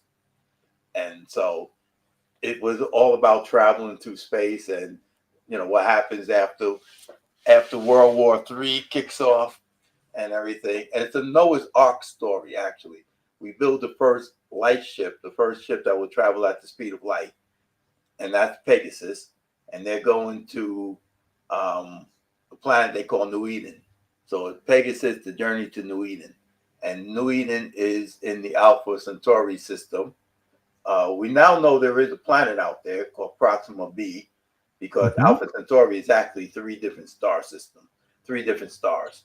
And Proxima is the red dwarf star, and there's a planet around that. But when I wrote this thing back in the 80s, we knew none of this. We hadn't found a single exoplanet yet. But I just knew there are going to be planets out there. And where else would you go? If you can only travel at the speed of light, you're only going to get so far. So the next nearest star to us is the Alpha Centauri system. Also, that's where Lost in Space was supposed to be going. Do you remember the show Lost in Space? Oh, wow. Yeah, you're right. That's where they were originally going to go until they got knocked off course and went all over the galaxy. Never were they able to find their way back to Alpha Centauri or Earth. I've forgotten that. Wow. Okay. So I figured, okay, the first place you're going to go is probably to the nearest star. And there's other stars that are like 25 years away, different stars that are within a lifetime of getting there. But the closest one is the Alpha Centauri system. So they take everything good off the Earth and they put it in this ship. That's why it's a Noah's Ark, because they take all the good parts of the Earth and everything, and they put it in this ship, and they're going to go one-way trip to go settle on what they call New Eden, which we now call Proxima B. So that's the idea, that they're going to do this. And of course, as they're getting ready to leave, things break out because they plan to leave everybody else behind. And by this time, the world has already degenerated into a mess, let's just say. We have corporations which are running the world, and the greed and all the kind of stuff that, mankind is known for is going on. And so they're going to leave all that behind.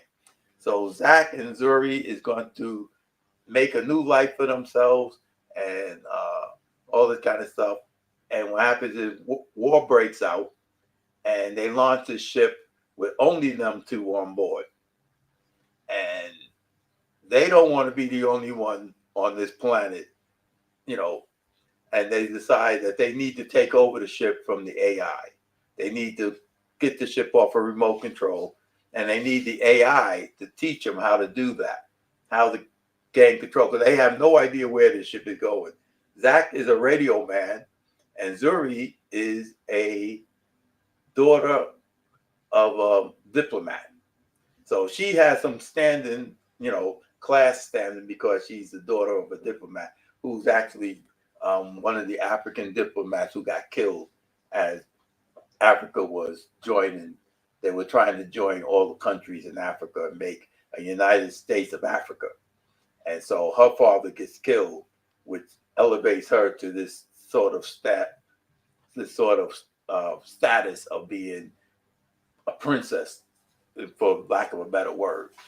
And so they wind up on the ship by themselves, and now they have to get the AI to try to teach them how to take over the ship.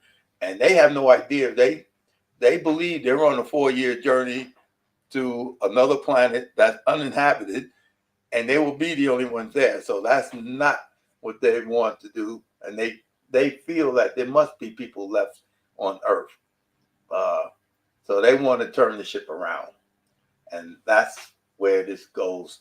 And it's a psychological thriller in that they have to figure out how to control the ship and what's the actual secret of the ship. Because, they just didn't build this ship to go off into another planet. That there's more involved than that. How did you come up with the theory of AI before AI? Well, I work in computers. Okay. Yes, I've been working in computers for quite some time, since high school. As a matter of fact, I probably wrote the first computer virus. Because I went to Catholic school, so that means you automatically do bad things. Yep. And we had the first network that I know of in school. And so we had this network between all the Catholic schools in New York and everything. And I was learning programming, and I learned how to do a denial of service, lock everybody out. So I wrote a little program that was like a Star Trek program where you can maneuver your ship around and, fire and all that kind of stuff. And I told everybody, hey, you want to play this program? Put it out there on the network. But of course, if you got into the program, it will lock up this computer. No one else can get into the network. At some point, it's just going to start counting numbers. Did you ever get caught? Oh, yeah, they came right to me. You're like, they we came know right to me. They said, we know it has to be you. What you must have been a troublemaker. Yeah. What is your favorite? What's that? What's your favorite? What is your favorite series, like genre that you've written so far? What's my favorite? Well, it would be the Killer series. Would be my favorite series because that went so deep into characters and into situations. You know, they go around the world, and you have Russians, you have the war in Afghanistan when we was helping the Mujahideen out. So it covers so much stuff. Egypt, so many different things are in those books, and it just spanned it like 20 years from the time Mojo is a teenager to the time his daughter is grown. You sound as though you studied a lot of history too. Yeah, I love history. Wasn't really very good at it.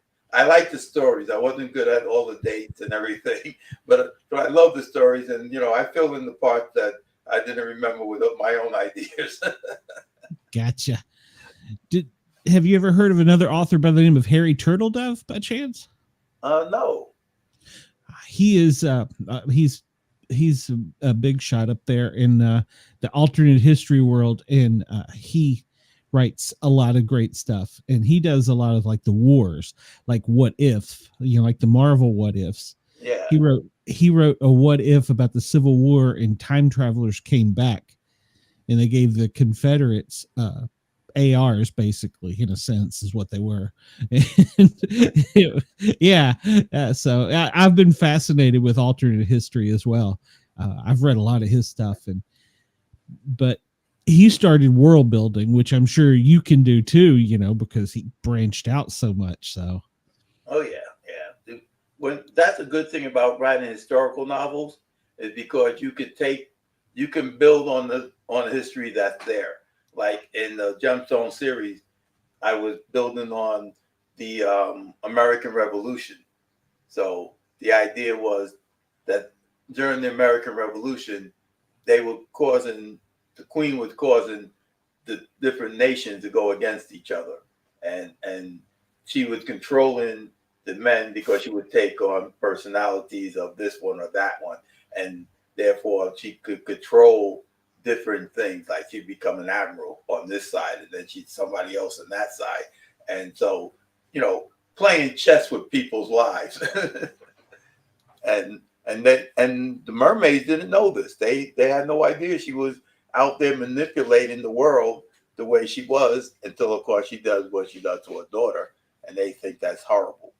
And then I'm actually looking forward to read these two books, because I have them both in my Kindle right now. And I do have a vacation coming up here soon. So there you go. Perfect vacation time. No children, things to read on a plane. Yep. Yeah, I love the ebooks. They're so well. I got a ton of books behind me, and another room full of books, and the ebooks are so much more convenient. So they are convenient, but I spend so much time in front of a computer screen. I don't really like to read on the computer, so I don't really like to read the ebook. But now my eyesight's so bad, it's hard to read paperbacks too. So, and I can't listen to audio. Have you considered turning your books into audio form? Yes. In fact, Amazon has got a beta project. So I went ahead and did the Emerald Lady in audio. And, because it costs a lot of money to do audio books.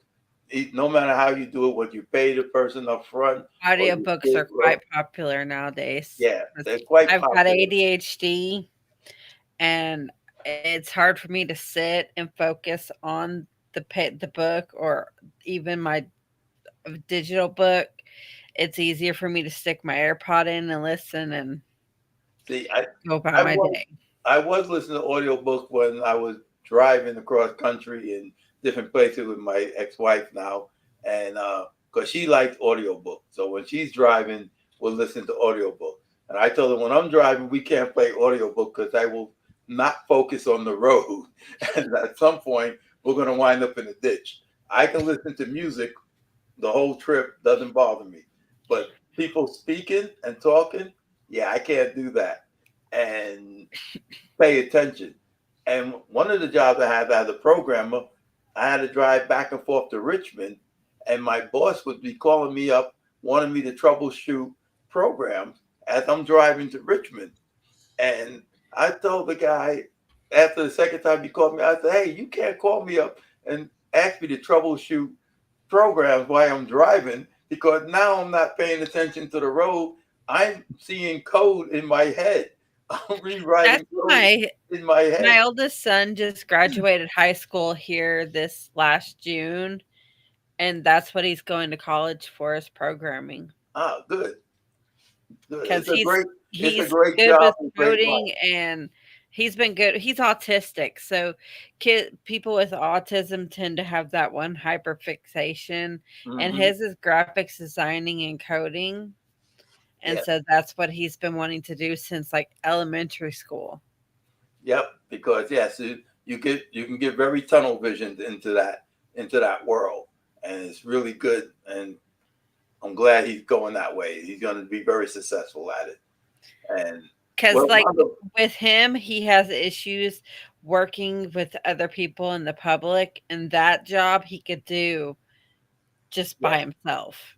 Yes, I worked with somebody who was autistic, and he was a fantastic programmer, and he had trouble communicating with other people. He only talked to me and one other guy, Brian, because we knew how to talk to him, and we would get. I've got 3 autistic boys, and I'm autistic, and my daughter's autistic. So okay, so yeah, but it's a good life, and like I said, it's very rewarding, both money wise and creative wise. My middle son, he is autistic, and he's hyper fixated on weather. And since kindergarten, he's wanted to be a meteorologist. Now, when he graduates high school, he's going to be a meteorologist / storm chaser. So, ooh, I don't know about the storm chasing part. Yeah. Well, see, he grew up in Oklahoma up until 2018, where he was around all these tornadoes and everything. So that doesn't faze him. Yeah. And my husband's like, "I'm going to join you," and I'm like, "Have fun. I'm not doing it."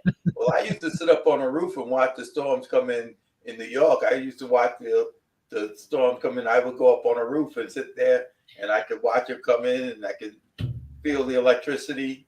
You know, it's a thrill.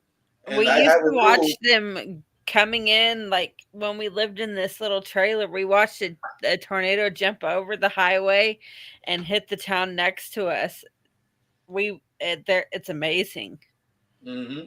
I was driving across the bridge one time and down here, and I was leaving because the tornado might have been coming our way. We don't get tornadoes that often here, but the way they were talking about the thunderstorm coming up, I was like, you know what? I got to get out of here. I'm getting across that bridge before that tornado gets here.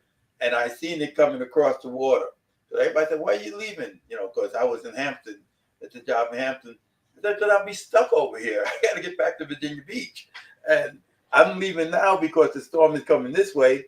I'm going to go around it the other way. And sure enough, as I'm driving across the bridge, I can see the tornado skipping across the water, heading directly from where I left. I live in Ohio now, and since we've lived here in 2018, we're up closer to like Michigan, up towards like you could see Canada across the river. And they had one tornado hit here, and it was like a little one, and we were like, "Oh, that's just a baby tornado." And it did some damage because Ohio's not prepared for that stuff. But the people who live here was freaking out, and we were like, "That's just a baby. That's nothing." Yeah. Well, hurricanes is a big thing here. And one year we got the hurricane. It blew out to sea and turned around and came straight back. Because I said I would move to Virginia Beach, but no further south. And I told my wife that Virginia Beach was safe because of the way the coast curves. the hurricanes usually blow out to sea. They don't come across. They'll hit North Carolina, South Carolina, across Florida, stuff like that. But as they come up the coast, they curve out because of the way the coastline is. So this one curved out, made a U-turn, and came straight into Virginia Beach. We got slammed. Peel part of the roof off my house. The roofing. And my sons are sitting there looking at it. Go, oh, look at that! Look at the shingles flying. Look that!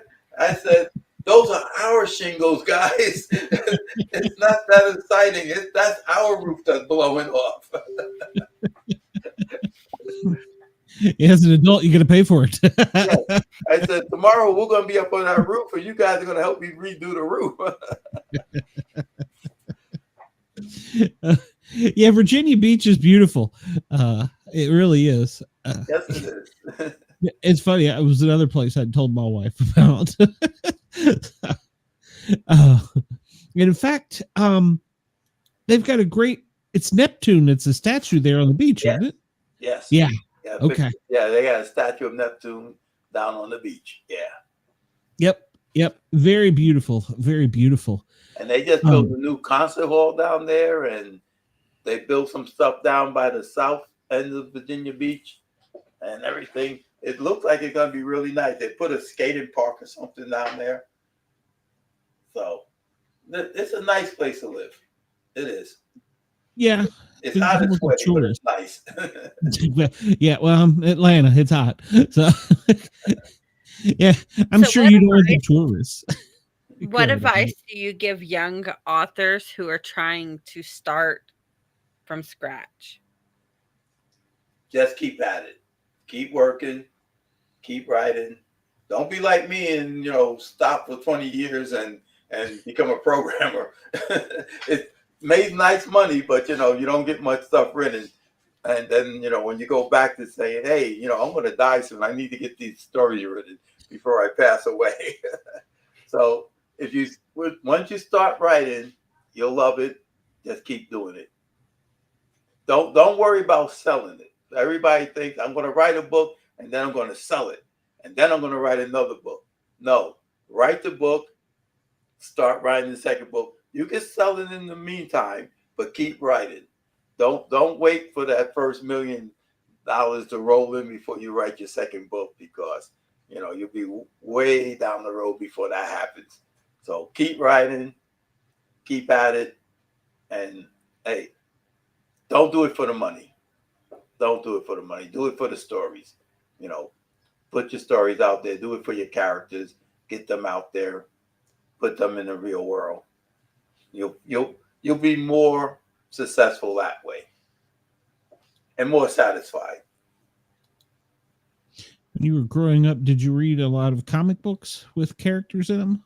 Oh, yes. I was very big into Marvel. In fact, that's how I started writing, because I would read the Marvel comic and then we would trace out the characters, and I'd be working on the next story coming out. Because, Marvel, you had 12 or 13 or 14 or 15 weekly, every week would be the next part of that story. So I would try to guess what was the next part of the story coming up. Stan Lee always had me beat. I'll just have to say that. Stan Lee always had, his stories were better than mine. Stan Lee was amazing. What I found amazing about that is the whole character universe, or MCU, they had it mapped out 20 years in advance. Oh yeah. That just blows my mind. How do you do that? Yeah, and they had multiverses, and he explained it with the idea that, because you were like, well, how could all these people be there and they don't know each other? And it was like, because they don't all live in the same universe. Iron Man lives in his universe. Spider-Man lives in his universe. The Fantastic Four lives in another. It's all New York City, but it's not all the same place. And then you find out, oh, okay, so and then of course he would cross universes every now and then, and things will happen, and this person winds up in that person's universe, and yeah, fantastic ideas. And that's one of the things that gave me the love of writing and storytelling. I just had a feeling you were a comic book guy. I could tell. Me too. So I gave my nephews like a huge box of all our comics because after a while, we had saved all these comics and everything from since I was probably 6, 7 years old, 8 years, because it was only 10 cents. You get your dime, you go down to the store, you buy the comic, and you buy one of everybody's, and then and I gave them to my nephews, and they like to draw, so they tore them apart drawing. I was like, oh God, no. You can draw without ripping the pages out.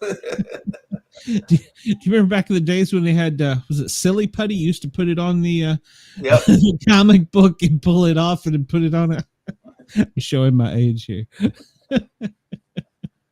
James, we ask every guest this.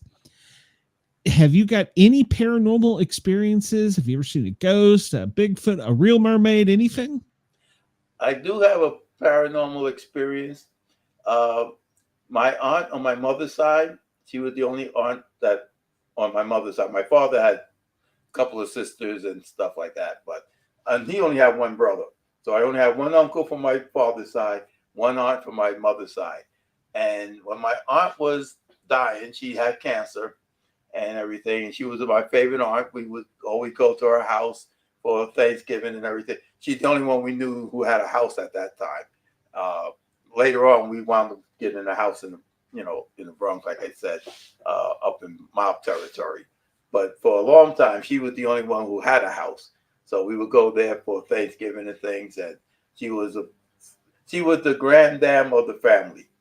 So I would go visit her and everything in the hospital. And when she got into hospice and everything, she didn't tell us she was sick at first. But then by the time, we found out about it and everything, she was going into hospice. And I told her I was going to donate blood for her. But of course, she was like, James, I don't want your blood. I know what you do. And I told her, well, you don't get the blood directly out my arm. I'm going to put it in the bank for you and this and that. So I go to visit her a couple of times. And I'm sitting there at work one day, and she seemed fine and everything, even though she was in hospital. She seemed fine. And I'm sitting there at work, and all of a sudden, it just got really quiet. Like all the sound went out the room. Now I'm in a big office. There's machines going, people talking. All of a sudden, deathly quiet. I heard nothing. And I just felt the feeling. I just felt something. And then right after that, the phone rings, and I pick it up, and I know it's my mother. I just pick it up and say, yeah, I know. She just passed through. And my mom said, yeah, okay.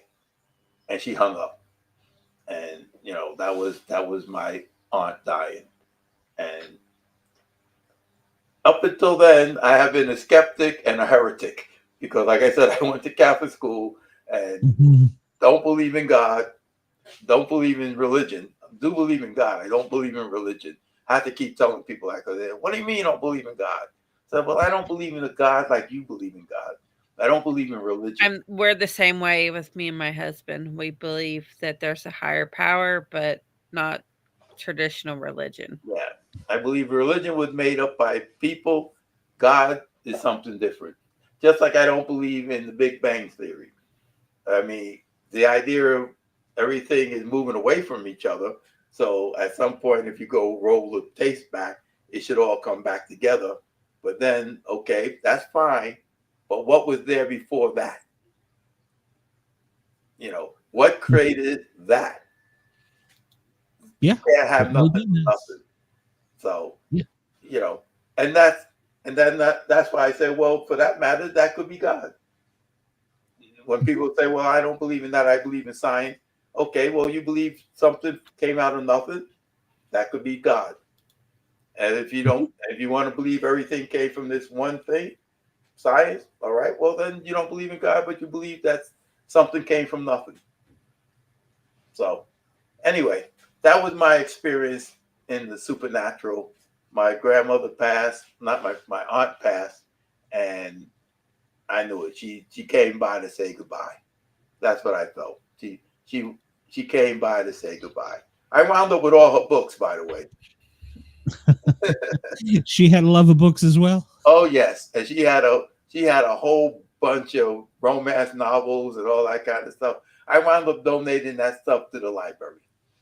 I mean, she had all the romance novels and everything, and everybody was like, "Well, James, you're taking the books. You're the writer of the family. You need the books." And as I'm going through them, I'm like, "Okay, this is just one romance novel after another. I'm not reading these." Yeah, you don't look like the romance novel kind. Well, see, my kids are going to get romance novels with supernatural books and horror, but not the stereotypical romance novels. Oh yeah. Well, you must believe, since you believe in, well, let's say believe, since you had the experience, you must believe there is something more out there, and we probably don't know what it is. And I'll probably find out when I'm dead. I'm not going to worry about it while I'm alive. And, there's always tomorrow. I got to eat, that kind of stuff. Yeah. When I'm dead, I'll know. And that's one way of looking at it. Nope, nobody really ever came back to tell anybody anything. No. That's what I say. All the answers, you want to know the answers to all the questions, but you don't give them till you die. Yeah. It's like giving you a lottery ticket and not being able to scratch it. Yep. So I'm like, well, why worry about it?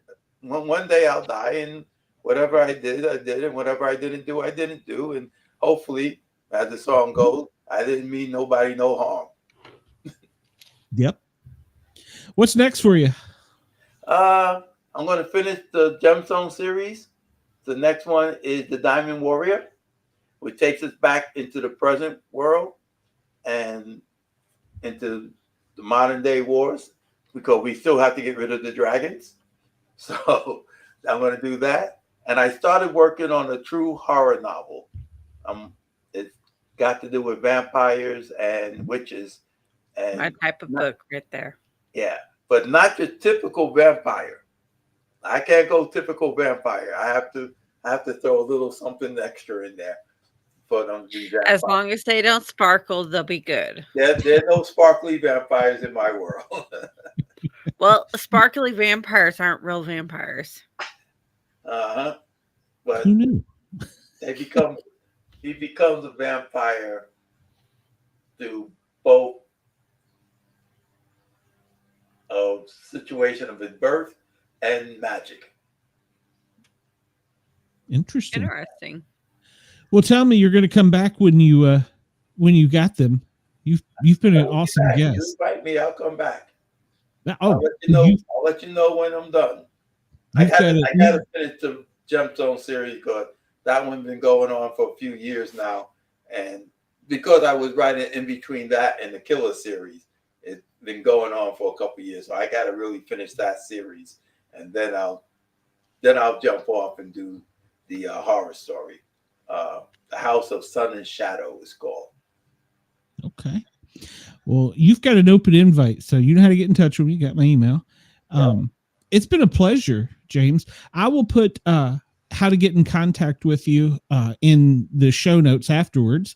So if anybody has any questions, wants to get an autographed copy of your book, or sure, maybe they just want to write a book themselves and want some advice. So I'm also a publisher, so if they write a good book, they can always query me on publication. Hey, I may be talking to you. Okay. Sure. Actually, seriously, I've got the outline. I just got to put it all together, and I'm not very organized. So I'm going to need a good editor. I'm going to need a really good editor. I'm a plotter, though, so I'm organized in that way. I'm a plotter, so I can organize that way. Gotcha. All right, James. It's been a blast, man. It really has. Thank you for coming on. I really appreciate it. Thank you. And it has been a lot of fun. It has. Please come back and see us and enjoy that beach. I wish I was with you. So. Oh, yeah. Go fishing. There you go. I haven't been fishing in years. I bought a boat, and that was the last time I went fishing. Now I sit on the boat and drink. I had kids. That was the last time I went fishing. All right, James. Have a great night. We'll talk to you soon. Thank you. All right. Bye now. Yes, sir. Bye-bye. He was great. He was great. Oh, I love it. I could tell he was a comic book nerd like me. I could just tell it. So, all right. Well, Harley, we have tomorrow. I don't have sound right now, so I'm having to listen to it from. Okay, so you're on tape to play. So we have a great show tomorrow, the big chat coming up. So everybody make sure to tune in for that tomorrow night, 10 o'clock. It's the it's the live eviction episode for Thursday night. So we'll be live at 10 o'clock to talk about everything CBS Big Brother, because, well, it's like my addiction during the summer. So everybody come check that out. And I'm doing a daily news show now. I would really, really, really like everybody to come over to the Sportcat shows and subscribe. Give me a like, give me a following, because I think YouTube's pushing me down the algorithm because, well, I'm a little outspoken on some things. So come check me out. Search at Sportcat shows, Para OR Normal Guyz. Next week, I don't think I have my calendar. Next week, who do we have next week? I don't know who I have, but I'm sure it's probably a couple more authors. Our publisher, our agent's been giving us some really great ones. So we'll have a great show next Wednesday night, 9 o'clock. I'm sure Harley will be here for that. And let's see, that's about it. Harley, what do you got going on? I have to wait for her to catch up. We have the last part of the Led Zeppelin bracket on Saturday. Yeah, that's gonna suck. I hate Led Zeppelin. Yeah, you're on tape delay. All right, well, we can make sure to check out the last part of Led Zeppelin. It's going to be long, so I just warn everybody about that. But Harley's got some great shows. Go check her out on her channel and give her a like, follow, share, and subscribe as well. I'm going to get out of here, guys and gals. It's been a great night. We had a great show. Next Wednesday, when you see me, I will be back in Knoxville. So we'll talk about that when you see me, or you can check me out on my daily show. Everybody have a great night, and I'm going to send the programming back to Yerg's Radio, Rainbow Radio, or Radio X, Dare Talk Media. There's so many.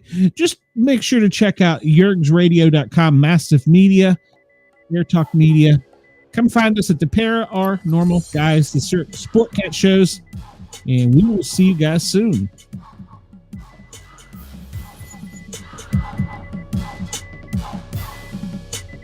You ever wonder